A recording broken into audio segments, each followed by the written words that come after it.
অনেকদিন পর আজ আবারও আপনাদের জন্য নিয়ে এলাম একটি ইরানি সিনেমার গল্প। ইরানি সিনেমাগুলো কতটা বাস্তবধর্মী হয় সেটা এখন আপনারা প্রায় সবাই জানেন, কিন্তু আজকের গল্পটির দুটি দিক রয়েছে।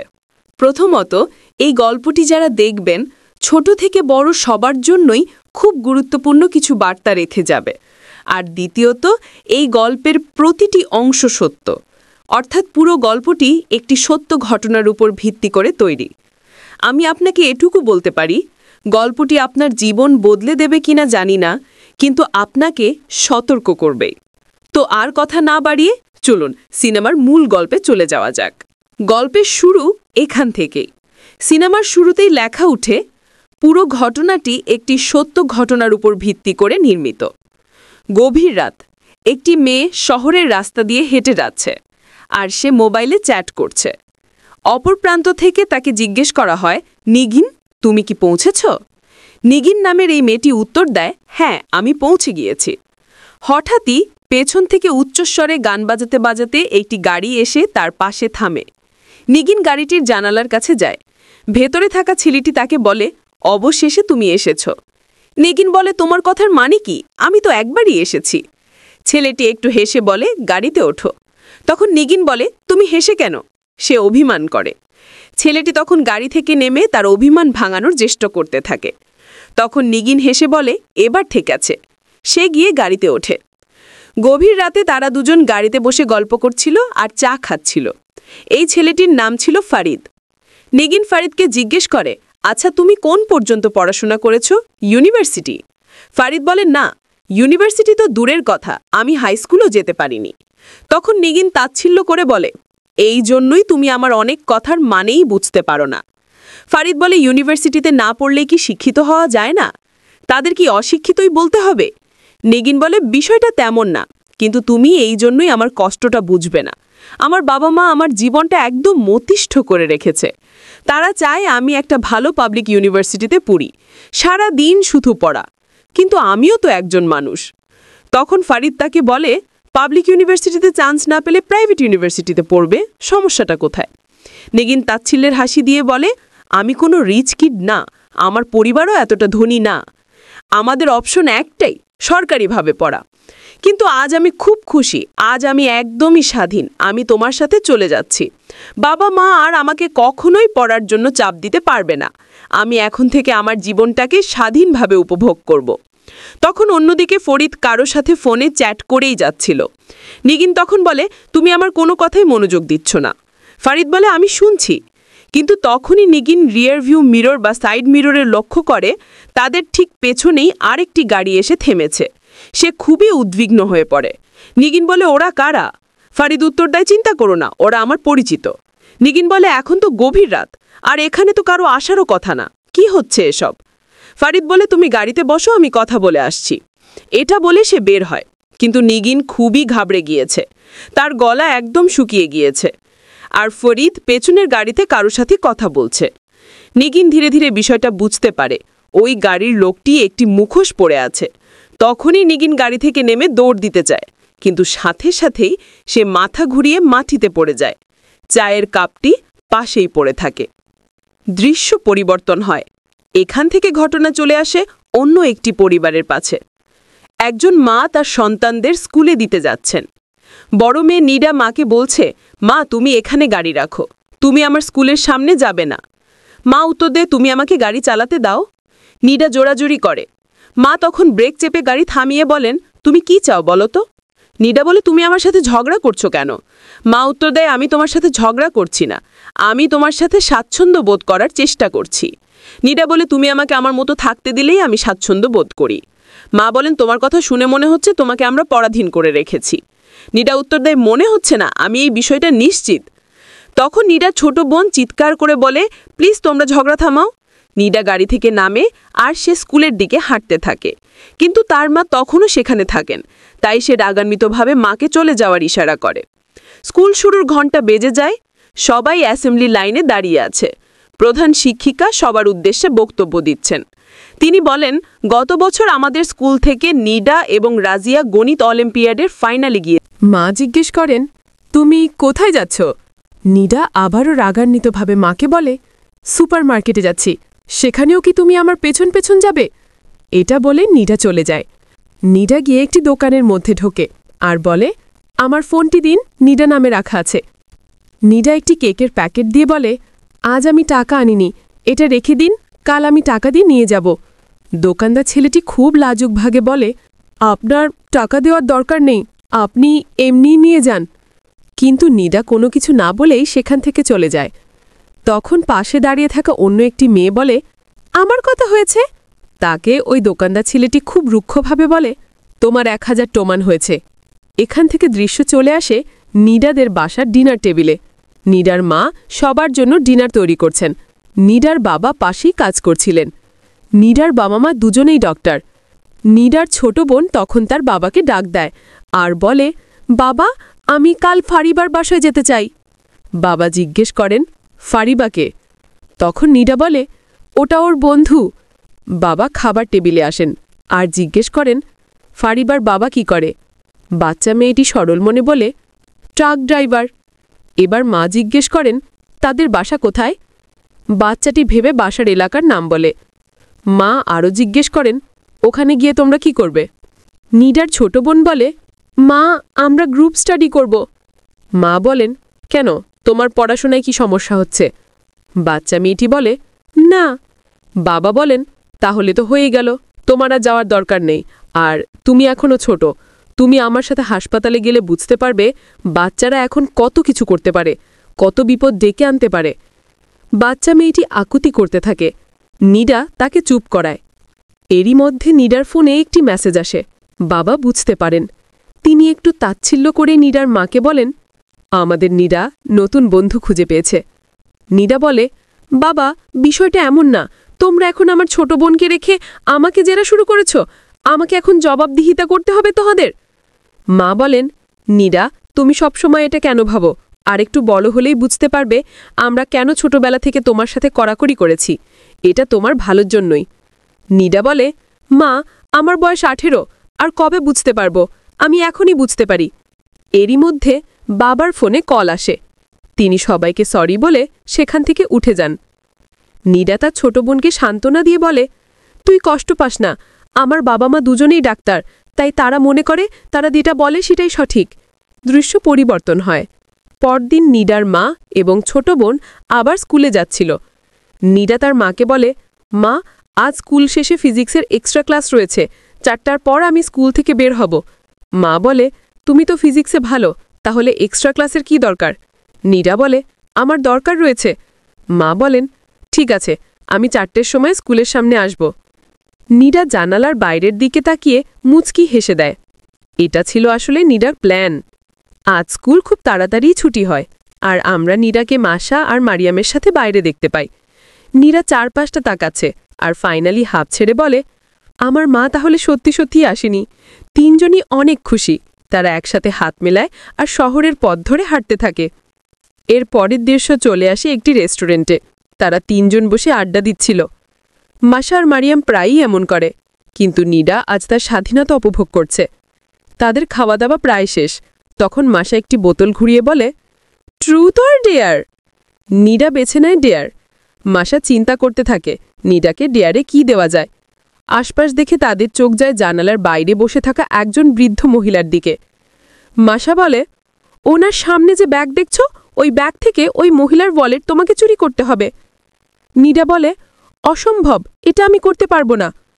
পাশে বসে থাকা মারিয়াম বলতে থাকে, আমি আগেই বুঝেছিলাম তোমাকে ট্রুথ আর ডেয়ার না দিয়ে ট্রুথ আর ফিয়ার দেওয়া উচিত, তুমি অনেক ভীতু মানুষ। নীরা বলে, বিষয়টা এমন না, এটা তো কোনো ঠিক কাজ না। তখন মারিয়াম দাঁড়িয়ে বলে, বুঝতে পেরেছি, তোমাকে দিয়ে হবে না, দেখো আমি কিভাবে করি। নীরা তাকে থামিয়ে দিয়ে বলে, আমিই করছি, কিন্তু একটাই শর্ত, আমি কিন্তু ওয়ালেটটা আবারও ফেরত দিয়ে আসব। মাসার মারিয়াম বলে, ওটা তোমার ব্যাপার, কিন্তু এতে তোমার আরও বেশি বিপদ হতে পারে। তারা তিনজনই রেস্টুরেন্ট থেকে বের হয় আর একটা প্ল্যান করে। মাসা আর মারিয়াম কিছুটা সামনের দিকে এগিয়ে যায়, নীরা পেছনে। তারপর তারা তিনজনই একটি গলির মধ্যে ঢোকে। নীরা যায় ওই বৃদ্ধ মহিলার কাছে, আর মাসার মারিয়াম দূর থেকে দেখছিল। নীরা গিয়ে ওই বৃদ্ধ মহিলার পাশে বসে। সে খুবই সংকোচ বোধ করছে, কিন্তু তাকে তো এই ডেয়ারে জিততেই হবে। নীরা খুব সাবধানে ওই মহিলার ব্যাগটি খোলে আর খুব ধীরে ওয়ালেটটি বের করে দূরে বসে থাকা মাসা আর মারিয়ামকে দেখায়। তারা নীরাকে প্রশংসা করে। দৃশ্য পরিবর্তন হয়। রাতের বেলা নীরা জানালার পাশে দাঁড়িয়েছিল। এরই মধ্যে তাদের হোয়াটসঅ্যাপ গ্রুপে মেসেজ আসে। মারিয়াম আর মাসা বলছে, কাল তো ফিজিক্স এক্সাম, আমি তো কিছুই পড়িনি, আর পড়েও লাভ নেই, আমি কিছুই পারব না। মারিয়ামা একই কথা বলে। তখন মাসা বলে, একজনই রয়েছে যে আমাদের সাহায্য করতে পারে। নীরা স্মাইলি ইমোজি দেয় আর সে লিখে দেয়, কালকে শুধু তোমাদের একটাই কাজ, তোমরা খাতায় কিছুই লিখবে না। এখান থেকে দৃশ্য চলে আসে পরদিন পরীক্ষার হলে। পরীক্ষা শুরু হতে আর মাত্র কিছু সময় বাকি।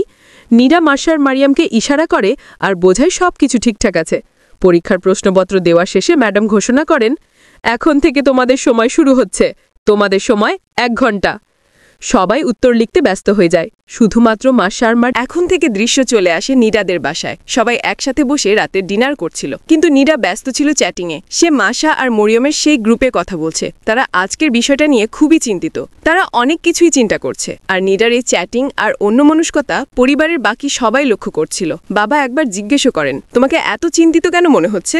নীরা বাবার কথায় তেমন কোনো পাত্তা দেয় না। তখন মাও জিজ্ঞেস করেন, নীরা চ্যাটিং করেই যাচ্ছে, বাবা মায়ের কথায় কোনো পাত্তা নেই। এদিকে সে মাসা আর মরিয়মের সাথে আলোচনা করছে, তাকে যেভাবেই হোক না কেন এই বিপদ থেকে উদ্ধার পেতে হবে।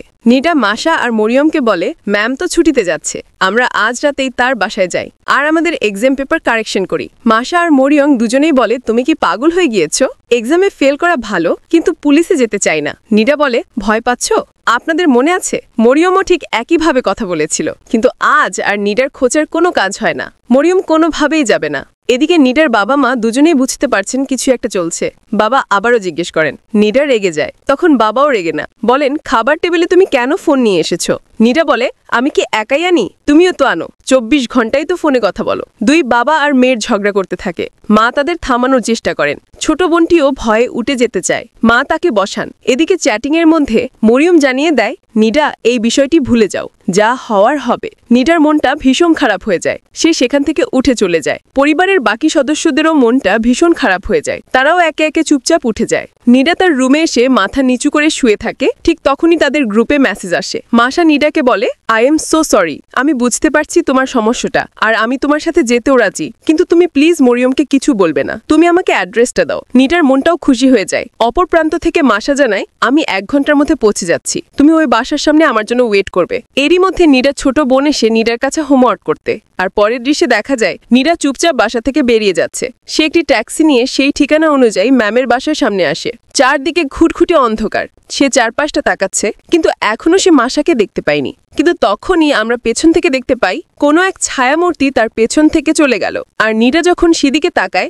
তার সামনে মুখোশ পরা একজন লোক দাঁড়িয়ে আছে। নীরা ভয় পেয়ে যায়। সে পেছনের দিকে যেতে চায়, তখন আমরা পেছনেও আরেকজনকে ছুরি হাতে দেখতে পাই। দৃশ্য চলে আসে 2 দিন পরে। নীরাদের স্কুলে পুলিশের গাড়ি এসেছে। একজন ম্যাম এসে নীরাদের ক্লাসরুম থেকে মাসা আর মরিয়মকে ডাকে। পুলিশ অফিসার এই ভদ্রমহিলায় মূলত মাসা আর মরিয়মকে কিছু প্রশ্ন করতে এসেছেন। তিনি জিজ্ঞেস করেন, তোমরা কি জানো তোমাদের ক্লোজ ফ্রেন্ড নীরা কেন স্কুলে আসেনো? মাসা বলে, ম্যাম আমি কয়েকবার কলও দিয়েছি, কিন্তু ও আমার ফোন পিক করেনি। অফিসার জানান, তোমাদের ফ্রেন্ড 2 দিন ধরে মিসিং। ও তোমাদের ক্লোজ ফ্রেন্ড ছিল, তাই তোমাদের কি এমন কিছু মনে হয় যেটা আমাকে জানানো উচিত?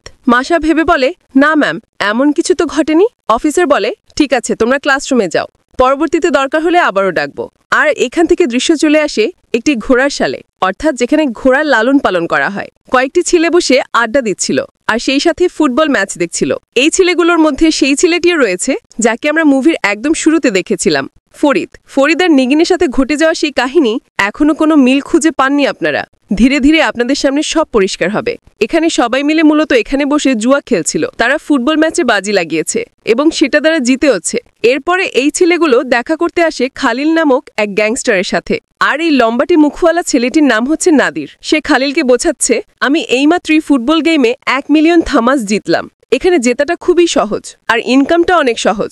আপনি যদি আমাদের কিছু টাকা ধার দিতেন, আমরা 1 সপ্তাহে আপনাকে দ্বিগুণ করে ফেরত দিতাম, আর আমাদের লাভও থাকতো। গ্যাংস্টার খালিল বলে, ঠিক আছে, তোমরা আমার অফিসে দেখা করো। সে এই এরিয়ার খুবই প্রভাবশালী ব্যক্তি। পরবর্তী দৃশ্যে দেখা যায় নাদির সেই ঘোড়াশালি গিয়েছে টাকা আনতে। সে 20 মিলিয়ন থামাস ধার নেয়। আর পরবর্তী দৃশ্যেই আরেকটি টুইস্ট, এই ছেলেটিকে নিশ্চয়ই আপনারা চিনেছেন। নিডাদের স্কুলের পাশের দোকানের সেই ছেলেটি, যার কাছে সবাই মোবাইল জমা রেখে আসে। এই ছেলেটির নাম হচ্ছে হামিদ। সে হচ্ছে নাদিরেরই ছোট ভাই। সে বাইরে থেকে খাবার নিয়ে আসে, কিন্তু হামিদের মনটা ভীষণ খারাপ। আর অন্যদিকে নাদির তো ব্যস্ত জুয়া খেলায়। ফরিদ নামক সেই ছেলেটি নাদিরকে জিজ্ঞেস করে, তুমি এই খেলে কত টাকা জুয়া লাগিয়েছ? নাদির প্রথমে কিছুই বলে না। সে টাই ব্রেকার দেখছিল আর ইয়েস করছিল, কিন্তু পর মুহূর্তেই সে গেমটি হেরে যায়। ফরিদ জিজ্ঞেস করে, কত টাকা হারলে? নাদির বলে, পুরোটাই, 20 মিলিয়ন থামাস। ফরিদ খুবই রেগে যায়। সে বলে, এই টাকা আমরা খালিলকে কিভাবে শোধ করব? দুজনের মধ্যে ঝগড়া শুরু হয়ে যায়। আর পরবর্তী দৃশ্যে আমরা দেখতে পাই খালিল নাদিরের কাছে এসেছে টাকা ফেরত নিতে। নাদির তাকে বোঝাচ্ছে ওয়েবসাইটটি ক্লোজ হয়ে গিয়েছে, আমি ম্যাচটি জিতেছিলাম। কিন্তু খালিল তো এত এক্সকিউজ শুনতে রাজি না। সে লাভ সহ তার টাকা চায়। খালিল বুঝতে পারছে নাদির তার সাথে ফ্রড করেছে। সে এবং তার লোকজন নাদিরকে ভীষণ মারে আর 1 সপ্তাহের টাইম দিয়ে সেখান থেকে চলে যায়। আহত নাদির ফরিদকে ফোন দেয় আর জিজ্ঞেস করে, তোমার কি সেই মেয়েটির সাথে দেখা করার ডেট ফিক্সড হয়েছে? আজ রাতেই দেখা করার ব্যবস্থা করো। আর এখান থেকে মুভির দৃশ্য চলে আসে সেই মুভির শুরুর দৃশ্যে। নিগিনকে অনলাইনে প্রেমের জালে ফাঁসিয়ে সেদিন ফরিদ নিয়ে এসেছিল। নাদির ফরিদকে জিজ্ঞেস করে, মেয়েটিকে চা খেয়েছে? ফরিদ বলে, হ্যাঁ, কিছুক্ষণের মধ্যে অজ্ঞান হয়ে যাবে। তারা দুইজন গাড়ি থেকে বের হয় আর নিগিন যখন পালানোর জন্য গাড়ি থেকে নামে, সে চোখে সবকিছু ভাস্যা দেখতে থাকে আর সে মাটিতে পড়ে যায়, যেটা আমরা মুভির শুরুতেই দেখেছিলাম। আর এখান থেকে দৃশ্য চলে আসে একটি প্রত্যন্ত এরিয়ার ঘোরশালে। আমরা নাদিরকে দেখতে পাই। ফরিদ তার কাছে আসে আর জানায়, নিগিনের বাবা টাকাগুলো জমা করে দিয়েছে। এখন সেটা কি করব? আমি কি খালিলের অ্যাকাউন্টে সরাসরি পৌঁছে দিব? নাদির বলে, কোনো দরকার নেই। ফরিদ বলে, তুমি কি করতে যাচ্ছ? তুমি কি আবার সেই টাকা দিয়ে জুয়া খেলবে? নাদির বলে, এছাড়া কি করার আছে? খালিলকে যদি সব টাকা দিয়ে দেই, আমাদের জন্য কি থাকবে? তার থেকে বরং টাকাটাকে ডাবল করি। ফরিদ খুবই রেগে যায়। সে বলে, তোমার এই জুয়া আর লোভের জন্য একদিন তুমি মরবে। ফরিদ সেখান থেকে চলে যায়। আর এখান থেকে দৃশ্য চলে আসে সেই দোকানে। মাসা আর মরিয়ম তাদের ফোন জমা দিবে, তাই তারা ফোনটি দোকানের সামনে বসেই আনলক করে, যেটা সিসি ক্যামেরায় দেখছিল হামিদের বড় ভাই নাদির। মাসা মরিয়ম ফোন জমা দিয়ে সেখান থেকে চলে যায়। আর সবাই চলে যাওয়ার পরে নাদির সিসি ক্যামেরার ফুটেজ চেক করতে থাকে। মাসা তো দোকানের সামনে বসে ফোন আনলক করেছিল। সে সেই প্যাটার্নটি দেখে। পেছন থেকে হামিদ বারবারই জিজ্ঞেস করে, তুমি কি দেখছো? তখন নাদির বলে, ওই মেয়েটির ফোন কোনটি? সে ডেস্কের দিকে যায়। হামিদ তাকে বাধা দেওয়ার অনেক চেষ্টা করে, কিন্তু কোনো লাভ হয় না। নাদির ফোনটি বের করে আর ফোনটি আনলক করে। হামিদ তার বড় ভাইকে বারবারই বলছে, এটা আমার ব্যবসা, তুমি এটা করতে পারো না। তুমি জুয়া খেলতে খেলতে এতটাই পাগল হয়ে গিয়েছো যে তোমার সকল হিতাহিত জ্ঞান ভুলে যাচ্ছ। নাদির তার ছোট ভাইকে ঝাড়ি দিয়ে থামায় আর ফোন আনলক করে মাসার ফোনের হোয়াটসঅ্যাপ তার ফোনে ইনস্টল করতে থাকে। হোয়াটসঅ্যাপের সকল ডেটা সে তার ফোনে নিয়ে যায়। হামিদ তার বড় ভাইকে বাধা দেওয়ার সর্বোচ্চ চেষ্টা করে, কিন্তু শেষমেশ কোনো লাভ হয় না। আর এখান থেকে ঘটনা চলে আসে সেই বদ্ধ রুমে, যেখানে নিগিন আর নিডা বন্দী রয়েছে। চেয়ারে বসে নাদির ফোনে চ্যাটিং করছিল। মুখবন্ধে নিগিন বারবারই তাকে অনুরোধ করছে। সে ইশারায় মুখ খুলতে বলছে। তখন নাদির নিগিনকে জানায়, তোমার বাবা টাকাগুলো ডিপোজিট করে দিয়েছে। নিগিনের অনুরোধ তখন আরো বেড়ে যায়। বাধ্য হয়ে নাদির উঠে এসে তার মুখ খুলে দেয়। নিগিন এবার খুব অনুনয় বিনয় করে বলে, প্লিজ আমাকে যেতে দিন, আমার মা আমার জন্য বাসায় অনেক চিন্তা করছে। নাদির বলে, অপরিচিত কারোর সাথে চ্যাটিং করে প্রেমের ফাঁদে পড়ে বাড়ি থেকে বের হও, তখন তোমার মাথায় তোমার মায়ের চিন্তা আসে না? আর এখন তোমার মাথায় মায়ের জন্য অনেক চিন্তা। তোমরা এই জেনারেশনের মেয়েরা আসলে স্বার্থপর। তোমার চিন্তা তোমার মায়ের জন্য না, তোমার নিজের নিয়ে চিন্তা। নাদির আপন মনেই তার ফোনে একটি নাম্বার ডায়াল করছিল, আর সেটা নীরা দূর থেকে ভালোভাবেই লক্ষ্য করে। আর এখান থেকে ঘটনা চলে আসে পরদিন হামিদের সেই দোকানে। মাসা আজ তার ফোনটি জমা দিতে এসেছে। আপনি কি আমার কাছ থেকে কিছু লুকাচ্ছেন? আচ্ছা, আপনি কি দেখেছেন আমাদের স্কুলে পুলিশ এসেছে? হামিদ বলে, দেখেছি, কিন্তু তাতে আমার কি? হামিদের কথায় মাসার কিছুটা সন্দেহ হয়, কিন্তু সে ওই দিনের মতো কিছুই বলে না। বাসায় ফিরেও মাসা এই বিষয়টা নিয়ে অনেক চিন্তা করে। সে রুমে ফিরে নিডাকে হোয়াটসঅ্যাপে মেসেজও দেয়। অন্যদিকে তখন নাদিরা নিডাকে নিয়ে অন্য কোথাও যাচ্ছিল। হোয়াটসঅ্যাপে বারবারই মেসেজ আসছিল। নাদির গাড়ি থামায় আর নিডার কাছে চিৎকার করে পাসওয়ার্ড জানতে চায়। নিডা ভয় পাচ্ছে। নাদির তাকে ফোর্স করলে নিডা তার ফোনের পাসওয়ার্ড বলে দেয়। নাদির সকল মেসেজ ডিলিট করে দেয়। মাসা কিছুই বুঝতে পারছে না যে আসলে হচ্ছেটা কি। নিডাকে তো সে অনলাইনে দেখতে পাচ্ছে।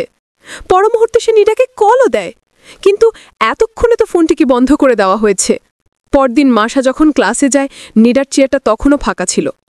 সে মরিয়মকে জিজ্ঞেস করে, নিডাকে হোয়াটসঅ্যাপে অনলাইনে দেখলাম, ও কি তোকে কোনো মেসেজ করেছে? মরিয়ম রে, না। নিডা স্কুল শেষেও এক জায়গায় বসে বসে সবকিছু নিয়ে ভাবছিল। সে আবারও হামিদের দোকানে যায় আর তাকে আবারও জিজ্ঞাসাবাদ শুরু করে। সে হামিদকে এটাও বলে, আমি কিন্তু পুলিশের কাছে যাব। তখন হামিদ তাকে ভয় দেখায়। সে বলে, তোমার গ্যালারির সকল পার্সোনাল ছবি আমার কাছে রয়েছে, আর এছাড়াও আরও অনেক সেন্সিটিভ জিনিস রয়েছে। আর এটাও তোমাকে বলি, নিডার সাথে হোয়াটসঅ্যাপে সর্বশেষ তোমার সাথেই কথা হয়েছে। যদি পুলিশকে তুমি কিছু বলো, আমি তোমাকেই ফাঁসিয়ে দিব। মাসা চিন্তায় পড়ে যায়। দৃশ্য পরিবর্তন হয়। রাতের বেলা আমরা পুলিশের গাড়ির সাইরেন শুনতে পাই। মাসা ব্যালকনিতে দাঁড়িয়ে চিন্তা করছিল, তখনই তার মা তাকে ডাকতে আসে। মাসা বলে, মা আমি এখন খাবো না, আমাকে প্লিজ একা থাকতে দাও। মাসার মা বলে, পুলিশ এসেছে, তোমার সাথে কথা বলবে। মাসার চোখগুলো বড় বড় হয়ে যায়। আর এখান থেকে ঘটনা চলে যায় আর একটু ব্যাকে। যেদিন নীরা বাসা থেকে বের হয়েছিল, সে তার বোনকে সব কিছুই বলেছিল। আর তার ছোট বোন এটাও জানত নীরা আসলে মাসার সাথেই দেখা করতে যাচ্ছে। নীরা তার বোনের কাছে হেল্প চেয়েছিল 1 ঘন্টা তার মাকে ব্যস্ত রাখার জন্য, আর সে তার কাজ শেষে 1 ঘন্টার মধ্যে ফিরে আসবে। ওই দিন তার বোন তার কথাই শুনেছিল, আর নীরা চুপচাপ বাসা থেকে বের হয়েছিল। এদিকে নীরার বাবা এখনও তার মেয়েকে খুঁজে ফিরছেন। তিনি মরিয়মের বাসায় এসেছেন যদি কোনো একটি ইনফরমেশন পাওয়া যায়, কিন্তু মরিয়ম জানায় সে কিছুই জানে না। এরই মধ্যে নীরার বাবার ফোনে একটি মেসেজ আসে। সে মেসেজটি ওপেন করে, একটি ভিডিও, যেটা মুহূর্তেই বাবাকে নিস্তব্ধ করে দেয়। আর সে বুঝে যায় নীরা কিডন্যাপ হয়েছে। আর একজন বাবার এই সময়ের অবস্থাটা কেমন হতে পারে শুধুমাত্র ওই বাবাই জানেন। আর এটা সম্পূর্ণ সত্য একটি ঘটনা, যার প্রতিটা মুহূর্ত সত্য। বাসায় নীরার মা এবং ছোট বোন এখনও খুবই চিন্তিত। বাবা চুপচাপ বাসায় ঢোকেন আর চেয়ারে বসেন। নীরার মা এসে তার পাশে বসে। বাবা শুধু তার ফোনটা এগিয়ে দেন। নীরার মাও ভিডিওটা দেখে। তার চোখ বেয়ে শুধু পানি পড়ছে। তখন ছোট বোন এসে সামনে দাঁড়ায় আর বলে, আমার কিছু বলার আছে। আমি জানি ওই দিন রাতে নীরা কোথায় গিয়েছিল। দৃশ্য এখান থেকে চলে আসে মাসার বাসার নিচে। সেই পুলিশ অফিসার এসেছেন। সে মাসাকে বলে, তোমার নিশ্চয়ই মনে আছে আমি নীরার বিষয়ে তোমাকে জিজ্ঞেস করেছিলাম। আমি তোমাদের স্কুলে গিয়েছিলাম। মাসা অল্প করে মাথা নাড়ে। অফিসার জানায়, এখন তোমার সাথে আমার আরও বেশ কিছু বিষয় কথা রয়েছে। এর পরের দৃশ্য চলে আসে মাসার বাড়ির ভেতরে। পুলিশ অফিসার মাসাকে কিছু প্রশ্ন করছেন। তোমার বাবা কোথায়? মাসা কাঁদতে কাঁদতে বলে, আমার বাবা মায়ের অনেক আগেই ডিভোর্স হয়ে গিয়েছে। আমি আমার মায়ের সাথেই থাকি। অফিসার জিজ্ঞেস করেন, তোমার মা কি জানে যে তোমার বান্ধবী নীরা কয়েকদিন ধরে মিসিং? মাসা বলে, না। অফিসার বলে, নীরা মিসিং হওয়ার আগে সর্বশেষ তোমার সাথে কথা হয়েছে, কিন্তু তুমি ওই দিন আমাকে সবকিছু লুকিয়েছ। তুমি জানো তোমার বান্ধবী এখন কতটা বিপদে রয়েছে? দেখো, এখন আমাকে সবকিছু খুলে বলো। তোমার ভয় পাওয়ার কিছু নেই। তুমি যা যা জানো সবকিছুই আমাকে বলো। দৃশ্য চলে আসে সেই দোকানে। পুলিশ এখানে হামিদের বিষয়ে খোঁজ খবর নিতে এসেছেন। তখন দোকানের মালিক সেখানে ছিল। আর সে বলে, হামিদ তো রাতে ডিউটি করে না। পুলিশরা তার বায়োডাটা নেয়, হামিদের বাড়ির লোকেশনও নেয়। আর এর পরের দৃশ্যে দেখা যায় পুরো একটি সোয়াট টিম প্রস্তুতি নিয়ে বেরিয়ে পড়ছে। তারা সকল ধরনের প্রস্তুতি নিয়েছে। তারা হামিদকে খুঁজতে যাচ্ছে। আর সবকিছুই পুলিশ হেডকোয়ার্টার থেকে মনিটর করা হচ্ছিল। একজন পুলিশ এর প্রধান কর্মকর্তাকে জানায়, স্যার, আমাদের কাছে কিছু ভিডিও এসেছে। এর কয়েকদিন আগেই নিগিন নামক একটি মেয়ে নিখোঁজ হয়েছে। তার কিডন্যাপাররাও সেম। আর এই রেকর্ডিংটা নিগিনের বাবা করেছিল যখন কিডন্যাপারের সাথে তার কথোপকথন হচ্ছিল। নিগিনের বাবা 50 মিলিয়ন থমাস দিয়েছিল কিডন্যাপারদের, কিন্তু তাতেও তাদের হয়নি। তারা আরও 50 মিলিয়ন থমাস দাবি করে। তখন কিডন্যাপারের সাথে নিগিনের বাবার অনেক কথা কাটাকাটি হয়। নিগিনের বাবা বলতে থাকে, আপনারা যা চেয়েছেন আমি তাই দিয়েছি, এখন আমার মেয়েটিকে ছেড়ে দিন। কিডন্যাপাররা কোনোভাবেই রাজি হয় না। নিগিনের বাবা বলে, আমি যদি আরও 50 মিলিয়ন দেই তাহলে কি গ্যারান্টি আছে যে আপনি আমার মেয়েকে ছাড়বেন? সে অনেক অনুনয় বিনয় করে, কিন্তু কোনো লাভ হয় না। কিডন্যাপাররা খুবই রেগে যায়। আর আমরা তো জানি কিডন্যাপার হচ্ছে নাদির। সে উঠে যেয়ে নিগিনের মাথায় পিস্তল ঠেকায়। এই ভিডিও এতক্ষণ পুলিশের বড় কর্মকর্তা দেখছিলেন। তিনি তার স্টাফকে জিজ্ঞেস করেন, এটা কবে রিপোর্ট হয়েছে? স্টাফ জানায়, আজই। কর্মকর্তা জিজ্ঞেস করেন, এতদিন কেন করেনি? ওই স্টাফ জানায়, নিগিনের বাবা মায় খুবই ভয় পেয়েছিলেন। পুলিশ কর্মকর্তা হাফ ছেড়ে বলে, অনেক বেশি লেট হয়ে গিয়েছে। এরপরেও স্টাফ পুলিশ কর্মকর্তাকে বোঝাচ্ছেন এখন নিগিনের পজিশনটা কোথায় হতে পারে। সে অনেক কিছুই বের করেছে। সেই হ্যাক হয়ে যাওয়া হোয়াটসঅ্যাপ গ্রুপ, কিডন্যাপারদের ফোনের লোকেশন, সবকিছু মিলিয়ে তারা সম্ভাব্য একটি জায়গা চিহ্নিত করেছে। সেখানে অলরেডি একটি সোয়াট টিমও চলে গিয়েছে। তখন পুলিশ কর্মকর্তা জানায়, অ্যাড্রেসটা ফেকও হতে পারে, আর রিয়েল লোকেশনটা আশেপাশে হতে পারে। আর তুমি কি খোঁজ নিয়েছো এই শহরে কতটি ঘোড়া রাস্তাবল রয়েছে? সেগুলো আমাকে 1 ঘন্টার মধ্যে জানাবে। এটা বলে পুলিশ কর্মকর্তা দ্রুত সেখান থেকে বেরিয়ে যান। অন্যদিকে দেখা যায় সোয়াট টিম লোকেশনে পৌঁছে গিয়েছে। তারা খুব নীরবে পুরো এলাকাটা ধীরে ধীরে ঘিরে ফেলছে। তাদের দেখে চারপাশের কুকুর ডাকছে, কিন্তু সোয়াট টিম নীরবে এগিয়ে চলেছে। কিন্তু পুলিশের গাড়ির লাল আলোতে তার ঘুম ভেঙে যায়। সে জানালা দিয়ে দেখতে পায় পুরো এলাকাটা পুলিশে ঘিরে ফেলেছে। তার আর বুঝতে কিছু বাকি থাকে না। সে দ্রুত রেডি হয়ে যায় আর জানালা থেকেই পালিয়ে যায়। এদিকে সোয়াট টিম এখনও কাউকে ধরতে পারেনি। তারা পাশের একটি বাসায় এসেছে আর হামিদের বর্ণনা দিয়ে বলে, আপনি কি বলতে পারেন ওরা কোথায় থাকে? হামিদের কার্লি চুলের কথা শুনে চিনতে পারে। সে হাতের ইশারায় দেখিয়ে দেয় ও রাতে ওখানেই ঘুমায়। সোয়াট টিম সেখানে যায়, কিন্তু ততক্ষণে তো হামিদ পালিয়ে গিয়েছে। এদিকে দৃশ্য চলে আসে স্থানীয় থানায়। সেই পুলিশ কর্মকর্তা সেখানে এসেছেন। নিডার বাবা আগে থেকেই সেখানে দাঁড়িয়েছিল। তিনি বারবারই জিজ্ঞেস করছেন, আপনারা কি আমার মেয়ের কোনো খোঁজ পেয়েছেন? পুলিশ জানান, আপনি চিন্তা করবেন না, আমরা অপরাধীদের আইডেন্টিফাই করেছি, কিন্তু আমাদের আরও বেশ কিছুটা সময় প্রয়োজন। আপনি আমার সাথে ভেতরে আসুন, আপনারও কিছু কাজ বাকি রয়েছে। অন্যদিকে দেখা যায় হামিদ প্রাণপণে দৌড়াচ্ছে। এদিকে সেই পুলিশ স্টেশনের মধ্যে কিডন্যাপারদের সাথে ভিডিও কলে কথোপকথনের আয়োজন করা হয়েছে। নিডার বাবা কথা বলছেন, কিন্তু কিডন্যাপাররা এখনো বুঝতে পারেনি যে নিডার বাবার চারপাশ পুলিশ দিয়ে ঘেরা। কিডন্যাপার অর্থাৎ নাদির নিডার বাবাকে কয়েকবারই সতর্ক করে, আপনি যদি কোনো চালাকি করার চেষ্টা করেন তাহলে নিডার অবস্থাও নিগিনের মতো হবে। নিডার বাবা বলে, আমি আপনার সব কথা শুনব। আমি আপনার কাছে 100 মিলিয়ন থমাস চেয়েছেন, আমি দিতে রাজি হয়েছি, কিন্তু আমাকে নিশ্চয়তা দিতে হবে এই টাকা দেওয়ার পরে আমি আমার মেয়েকে ফেরত পাবো। নাদির রেগে যায়, বলে, তুই আমার কাছে নিশ্চয়তা চাচ্ছিস? তোর মেয়ে আমার কাছে, তোর কোনো শর্ত শুনতে আমি রাজি না। তুই আমাকে টাকা দিবি, বিনিময়ে মেয়ে পাবি। নিডার বাবা বলে, কিন্তু তার জন্য আমার তো একটা নিশ্চয়তার প্রয়োজন। আপনি যে কালকে দ্বিগুণ টাকা চাইবেন না, তার প্রমাণ কি? নাদির বলে, কোনো প্রমাণ নেই, আমার কথাই তোকে বিশ্বাস করতে হবে। নিডার বাবা বলে, ঠিক আছে। কিন্তু মূল দরজা লক। সে চারপাশে চাবি খুঁজতে থাকে। কিছুক্ষণ খোঁজাখুঁজির পর সে চাবি পেয়েও যায় ঠিকই, কিন্তু দরজা খোলার আগ মুহূর্তে হামিদ উঠে যায়। সে দরজার পাশে একটি গুলি করে। নিডা ভয়ে কাঁপছে আর বলছে, আপনি আমাকে আরেকটি সুযোগ দিন। হামিদ বলে, না, আমি জানতাম তুমি এমন করবে। আমি প্রথমে তোমাকে মারব, তারপর আমি নিজে মরে যাব। নিডা অনুরোধ করে, আপনি প্লিজ শেষবারের মতো সুযোগ দিন। তখন হামিদ লক্ষ্য করে তার গলায় সবুজ লেজার রশ্মি, আর আমরা দেখতে পাই চারপাশটা সোয়াট টিম ঘিরে ফেলেছে। মুহূর্তের মধ্যেই পুলিশরা ঘরের মধ্যে ঢুকে পড়ে। হামিদকে ধরে ফেলা হয়। সেই মহিলা পুলিশ অফিসারও ঘরে ঢোকে। সে নিডাকে সেফলি ঘর থেকে বের করে নিয়ে আসে। বাইরে দাঁড়িয়ে থাকা গাড়িতে বসানো হয় নিডাকে।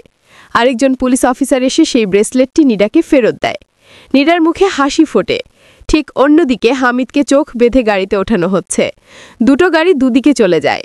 নিডা 4 দিনের বন্দি দশা থেকে মুক্ত হয়, আর পরদিন সকালবেলা নিডা তার স্বাভাবিক জীবনে ফিরে আসে। সে তার বন্ধুদের সাথে একসাথে স্কুলের পথে রওনা হয়। এদিকে নিডার বাবা ফোনে বলছেন, আগামীকাল আমি ডে অফ নিয়েছি, মেয়েদের নিয়ে ঘুরতে যাব। এখন থেকে সপ্তাহে অন্তত একটা দিন আমার মেয়েদের জন্য থাকবে। অন্যদিকে নিডার ছোট বোন স্কুলে যাওয়ার জন্য বের হয়েছে। সে খুশি মনে এসে মায়ের পাশে বসে, আর নিডা প্রায় 1 সপ্তাহ পর স্কুলের গেট দিয়ে ভেতরে প্রবেশ করল। সে চারপাশটা মুগ্ধ হয়ে দেখছে। দূর থেকে রাজিয়া তাকে দেখতে পায় আর দৌড়ে তার দিকে আসে, আর এসে তাকে জড়িয়ে ধরে। আর এই দৃশ্যের মধ্য দিয়েই মুভিটি এখানেই শেষ হয়ে যায়। আমি জানি না এই সত্য ঘটনাটি আপনাদের কাছে কেমন লাগলো। আমার কাছে ভীষণ ইন্সপায়ারিং মনে হয়েছে। বর্তমান সময়ের জন্য মুভিটা খুবই পারফেক্ট। আর হবেই না কেন, ঘটনাটা খুব বেশি আগে ঘটেনি। সে কিডন্যাপাররা এখনও জেলে, আর নিডা এখনও পড়াশোনা করছে। এই মুভিটি আমাদের অনেকগুলো বার্তা দিয়েছে, বাবা মা এবং সন্তান উভয়ের জন্য। দেখুন, আমরা সন্তানরা 10, 12, 15 বছরের হয়ে গেলে নিজেদের অনেক বড় মনে করি পৃথিবীর সকল বাস্তবতা আমরা বুঝে গিয়েছি। বাবা মায়ের বলা কথাগুলো নিরার মতো আমাদের কাছেই তিক্ত লাগে। মনে হয় বাবা মায়েরা আমাদের ডমিনেট করছে, আমাদের বন্দি করে রাখছে। কিন্তু বাস্তবতা এটাই, বাবা মায়েরা আমাদের বয়সটা পার করে এসেছেন। তারা জানেন এই বয়সে আমরা কি কি করতে পারি, আমাদের সাথে কি কি ঘটতে পারে। আর সেকেন্ডলি, প্রত্যেক বাবা মায়ের উচিত সন্তানকে সময় দেওয়া। যত বেশি সন্তানের সাথে বন্ধুত্বের সম্পর্কটা করা যায়, তত দূরত্বটা কমে। আর শেষ বিষয়টি হচ্ছে, বন্ধু নির্বাচনটা খুবই জরুরি। নিডার এই অবস্থার জন্য তার বন্ধুরা অনেকটাই দায়ী। নিডা ফ্রিডম উপভোগ করতে গিয়েছিল, আর তার ফলাফলটা কি ছিল আপনারা জানেনই। আর সর্বশেষ একটা কথাই বলবো, দেখুন, পরিবারের থেকে আপন আপনার কেউ হবে না। আপনার বন্ধুরা হয়তো আপনার জীবনের সাময়িক সময়ের জন্য এন্টারটেইন করতে এসেছে, আপনাকে মজা দেয়, তাই হয়তো তাদের সাথে সময় কাটাতে আপনার ভালো লাগে। কিন্তু সত্য এটাই, আপনার জীবনের সকল কঠিন মুহূর্তে শুধু পরিবারকেই পাশে পাবেন, আর হয়তো 2-1 ভালো বন্ধুকে। কিন্তু বিপদের সময় বেশিরভাগ বন্ধুকেই আপনি খুঁজে পাবেন না। তাই তাদের নিয়ে অন্তত ফ্যামিলির সাথে ঝগড়া করবেন না, এটা আমার অনুরোধ। তো ভালো থাকবেন সবাই। ভিডিওটি কেমন লাগলো আমাকে অবশ্যই কমেন্ট করে জানাবেন। আর যদি সত্যিই ভালো লেগে থাকে তাহলে লাইক দিতে ভুলবেন না। আপনাদের লাইক দেখে বুঝতে পারি ভিডিওটা আপনাদের কাছে কেমন লেগেছে। দোয়া রইল আপনাদের জন্য। আজকের মতো বিদায়।